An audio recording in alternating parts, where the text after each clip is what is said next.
On Wednesday, 19 May 2021, the senator representing Imo North senatorial zone, Senator Ibezim, strongly supported the bill for the establishment of Federal Sports University presented by Senator Obinna Oba of Ebonyi Central District.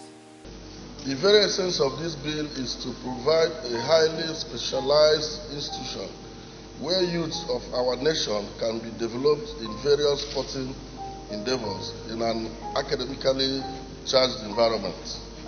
Senator Ibezim maintained that apart from revenue generation, the sporting institution like sports itself will be a platform for national unity in our diversities, especially now that the country is grappling with various challenges threatening our unity.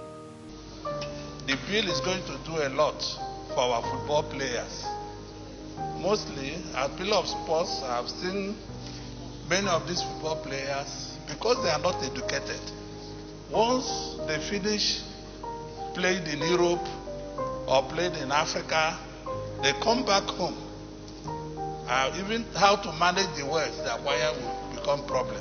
And I see also that this bill is going to further the football and athletics community. Thank you, Mr. President, and the entire distinguished senators. Senator Ibezim, Imo North. This bill will actually encourage not just football, all aspects of sports, and this will actually develop sports from the early stages to the university level. It will bring unity in this country because sports has been one thing that encourages our country for unity.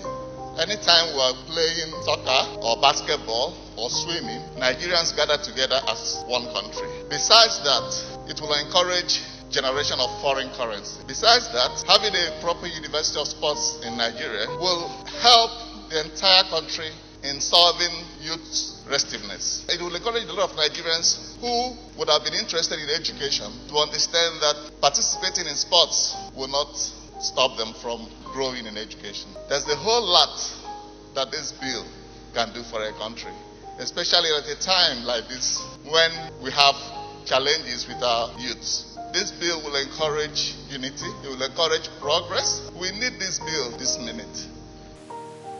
In another development, in exercising his oversight functions, Senator Ibezim on Friday, 22nd May 2021, in their interface with the boss of Nigeria's correctional facilities, insisted that government alone cannot provide all the desired requirements in our correctional facilities without the involvement of the private sector, as practiced in civilized countries of the world like the USA, among others. How would you have just 14,000 convicted and unconvicted awaiting trial are 46,000 sharing the same facility with these people that are convicted? And so please make that a priority. I'm not sure funding will improve dramatically. What can correctional facilities in Nigeria do to make a difference if funding is not increased in geometrical proportion? I have a little experience having lived in the US for quite some time. There's no way government will be able to fund prisons all over the world. Successful correctional facilities that are not just funded by government. Yes, we have issues with statistics, those that are not convicted. That is not your challenge. I'm sure Mr. Chairman can take it up and see what can be done in the Senate. Having said that, if they are convicted or they are not convicted, they are still in your facility. So the issue is, what are we going to do to run correctional facilities the way they ought to be run? And I ask this question because we must involve private sector. There's no two ways about it. So, sir, as we leave, you have to look inwards to now see what you can tell Mr. Chairman and our committee. The areas you want us to see how we can partner with you to see how these things can be done. When you talk about private sector coming in, there's no reason why this country will be talking about building 6 prisons and waiting for budgetary issues. Prisons are supposed to be correctional and also money-making. A lot of prisons in the US are funded by private sector. the correctional issues are taken care of because you have to go through the system and get the correctional things done. The prison industries, that's a huge aspect again. We are talking about skill acquisition centers. There's no reason why we can't get private sector involved to build those acquisition centers and also introduce different factories considering the raw materials that are in those areas. So I believe we can do quite a bit.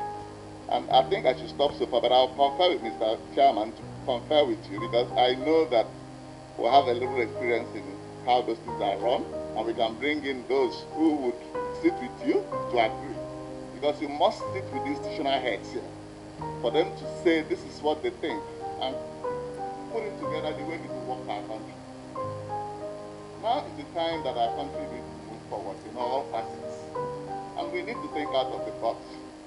I'm assuring you, sir, that for you to do very well, we're not going to sit down and look at these challenges and believe that funding will come overnight. It hasn't come. But the Senate can help you bring in laws that can make running of prison not to depend on government funding alone. Thank you very much. Well, above that amount, before now, the Nigerian Correctional Service were in agreement with the PPP for a bar shoe factory. The Nigerian Correctional Service has already entered into negotiation with private partnership for the issue of producing shoes in Aba, and as well as leather factory in Jambuza, Kano. So even if there is no enough money to run the affairs of Nigerian Correctional Service, the service itself had already entered into partnership to set up